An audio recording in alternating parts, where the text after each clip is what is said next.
Okey. Hari ni kita nak tengok Khalui makan tak buah orange ni. Jom kita cuba. Kopek dia. Oi. Jom apa-apa lagi. Ya. Okey, ni dia Kita dah kopek sikit. Jom. Okey, Khalui. Makan. Tu. Orange pun dia makan. Jom, bagi lagi. Sebab korang nak tahu kenapa? Sebab dia jenis apa ni yang dia boleh makan tu carnivore. Carnivore dia bukan apa ni kan? Dia bukan herbivore. Dia carnivore. Dia carnivore. Jadi maksudnya dia boleh makan yang apa? Daging dengan dia boleh makan sekali tumbuh-tumbuhan. Tu omnivore Saya pun dah lupa dah.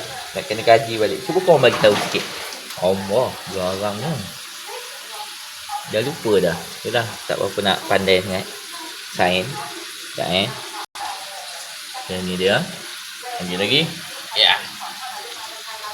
Nampak tak? Okey lah. Ciao. Jadi dia memang makan buah ni. Orange. Cuba korang bagi tahu.